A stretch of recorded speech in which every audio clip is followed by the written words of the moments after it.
I think when Aashki Raat came out, I got really praised for a lot of that people thought I was a bigger body size. एक गाना देख के अगर किसी का बच्चा खाना खा रहा है, so be it.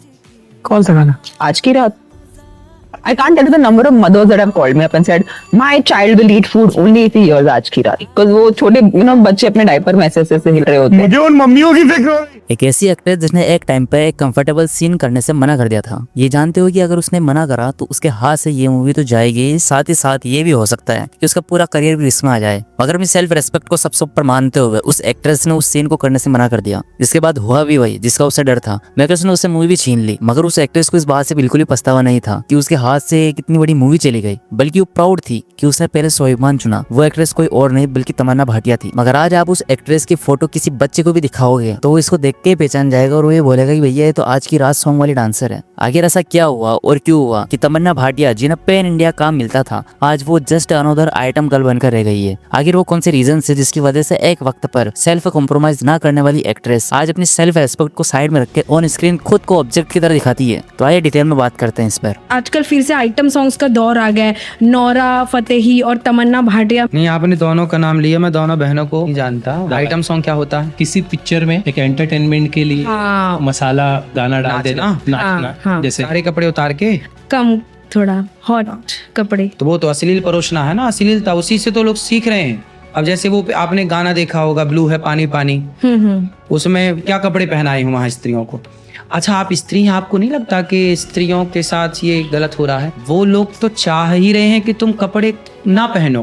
तुम्हें तो निर्वस्त्र दुर्योधन तो चाहता ही था कि कपड़े उतार दूं, लेकिन ये स्त्रियां समझ नहीं रही हैं। इन स्त्रियों को लग रहा है कि नहीं जी महाराज जी आप क्या कह रहे हैं, हमारी कोई मर्जी, कितने भी कपड़े कम पहने। पहले कपड़े उतारते थे तो महाभारत हो जाता था, आज तो जरा कपड़े पहनने का कह दो तो महाभारत हो जाता है। सिर्फ 15 साल की एज में उन्होंने 2005 में बॉलीवुड डेब्यू किया था फिल्म चांद सा रोशन चेहरा से। ये फिल्म बॉक्स ऑफिस के ऊपर तो डिजास्टर साबित हुई और 1 करोड़ भी नहीं कमा पाई। मगर तमन्ना डिसअपॉइंट होने के बजाय जहां से काम मिला वहीं चली गई और इसी के बाद में तमन्ना ने स्मार्ट डिसीजन लिया और साउथ सिनेमा की तरफ मूव किया। 2005 में तेलुगु फिल्म श्री और 2006 में तमिल फिल्म केडी के साथ उन्होंने अपनी जगह बनानी शुरू करी। 2007 तमन्ना के करियर का पहला मेजर टर्निंग पॉइंट था। हैप्पी डेज और कलोरी जैसी फिल्म से डायरेक्टली यूथ ऑडियंस से कनेक्ट हुई। दोनों मूवीज हिट रही और तमन्ना सडनली तेलुगु और तमिल सिनेमा की राइजिंग स्टार बन गई। 2008 में कली दासो ने उनकी पोजीशन को और स्ट्रॉन्ग कर दिया था। इस फेज में लोग तमन्ना को उनकी इनोसेंस, एक्सप्रेशंस और एक्टिंग के लिए याद करते थे, ना कि सिर्फ ग्लैमर के लिए। 2009 और 2010 में तमन्ना का ग्राफ और ऊपर आया। आयान और पैया जैसी फिल्म्स बॉक्स ऑफिस पे हिट रही। चाहे हर फिल्म ब्लॉकबस्टर हो या ना हो, मगर तमन्ना की एक्टिंग को अप्रिशिएशन जरूर मिलता था। इस टाइम तक तमन्ना एक रिलायबल फिल्म एक्ट्रेस बन चुकी थी जो फिल्म का वेट अकेले उठा सकती थी। साल 2011 और साल 2012 ये दोनों साल तमन्ना के पीक ईयर्स माने जाते हैं। इस बीच उन्होंने काफी हिट मूवीज दी, स्पेशली 100% लव नाम की मूवी ने तमन्ना को टॉप लीग में लाके खड़ा कर दिया था। अवार्ड्स मिले, बॉक्स ऑफिस सक्सेस मिला और इंडस्ट्री में उनका नाम बैंकेबल एक्ट्रेस के तौर पर लिया जाने लगा। इस फेज में उनकी इमेज एकदम मेन स्ट्रीम हीरोइन की बन गई थी। 2013-14 में तमन्ना ने एक बार फिर बॉलीवुड का रास्ता किया और बॉलीवुड ने दोबारा उनको डिसअपॉइंट किया। हिम्मत वाला, हम शक्ल्स और एंटरटेनमेंट जैसी हिंदी प्रोजेक्ट बुरी तरह फ्लॉप हुए, जिसमें तमन्ना की एक्टिंग की भी काफी ज्यादा बुराई हुई। जिसके बाद तमन्ना ने एक बार फिर साउथ का रास्ता किया और वहाँ उन्होंने अपनी पहली फुल फ्लेज्ड आइटम सॉन्ग किया लब्बार बोमा। और यहीं से तमन्ना ने एक ऐसे जॉनरा के अंदर कदम रखा जो आगे चलकर उनकी पहचान बनने वाला था।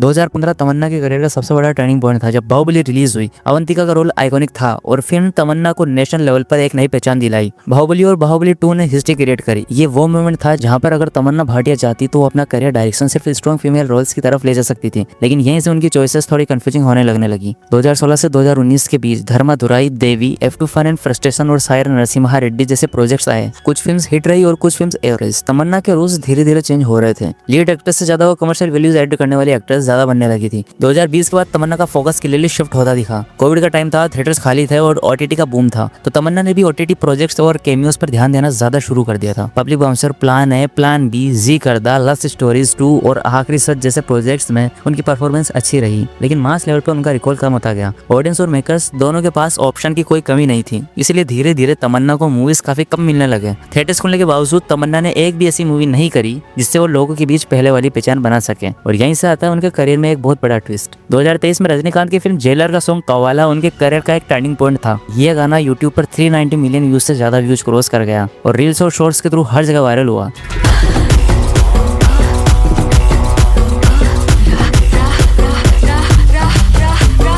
और इसी गाने के थ्रू तमन्ना को पैन इंडिया लेवल पर एक बार फिर से स्पॉटलाइट मिली। और इसके बाद साल 2024 में वो गाना आया जिसने तमन्ना की पूरी इमेज को बदल के रख दिया। स्त्री 2 मूवी का आज की रात उनका सबसे बड़ा आइटम सॉन्ग बनकर उभरा, जो 900 मिलियन से भी ज्यादा व्यूज क्रॉस कर गया है। इस सॉन्ग ने तमन्ना को ऑफिशियली करंट जनरेशन की बिगेस्ट आइटम सॉन्ग का फेस बना दिया था, जहाँ लोग उन्हें फिल्म से ज्यादा एक गाने के नाम पे याद रखेंगे।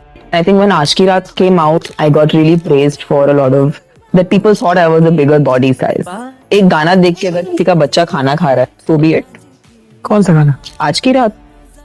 I can't tell you the number of mothers that have called me up and said, my child will eat food only if he hears Aaj Ki Raat. Because वो छोटे बच्चे अपने डायपर में ऐसे से हिल रहे होते हैं। मुझे उन मम्मियों की फिक्र हो रही है। आज की रात मजा हुस्न का। तमन्ना की एक्टिंग, उनकी मूवीज, ये सब लोगों के दिमाग से निकल गई। और दिमाग में अगर कुछ रहा तो बस ये कि वो बॉलीवुड में एक नई आइटम गर्ल की एंट्री हो चुकी है। इंडियन फिल्म मेकर्स को अच्छे से पता था कि गाना एक ऐसा टूल है जिससे फिल्म का प्रमोशन बहुत तेजी से किया जा सकता है। और गाना जब आइटम नंबर है तो क्या ही कहना, मूवी कोई भी हो आइटम सॉन्ग्स डालना तो मानो प्रथा बन चुकी है। बस फिर क्या था, तमन्ना को एक के बाद एक आइटम सॉन्ग्स के ऑफर आने लगे। हर साल तमन्ना एक ब्लॉकबस्टर आइटम सॉन्ग दे रही है। 2023 में कवाला, 2024 में आज की रात, 2025 में रेड 2 का सॉन्ग नशा, और फिर web series the best of Bollywood के सॉन्ग गफूर में उनका डांस नंबर आया, जो एक बार फिर से वायरल हो गया। ओवरऑल 2020 से अब तक तमन्ना ने लगभग 4 मेजर प्रोजेक्ट्स में आइटम गर्ल या स्पेशल डांस परफॉर्मर के तौर पर काम किया है, जिसने उनकी इमेज को 180 डिग्री घुमा दिया है। तमन्ना को आइटम सॉन्ग्स तो मिलने ही लगे, साथ ही साथ उन्हें लाइव परफॉर्मेंसेस के ऑफर भी आने लगे, जहाँ पर वो क्लब्स में डांस करती हुई भी नजर आई। एक ऐसी एक्ट्रेस जो एक वक्त पर पैन इंडिया सुपरस्टार बनने की काबिलियत रखती थी, वो अब एक क्लब डांसर बनकर रह गई है। मगर तमन्ना ने ऐसा करा क्यों, तो इसके पीछे का रीजन अब मैं आपके सामने रखता हूँ। तमन्ना भाटिया ने रिसेंटली न्यू ईयर के टाइम पर काफी ज्यादा हेडलाइंस बनाई, जब 31 दिसंबर 2025 को गोवा में एक इवेंट में उनका डांस परफॉर्मेंस हुआ। रिपोर्टेडली 6 मिनट के डांस के लिए तमन्ना को 6 करोड़ रुपए मिले।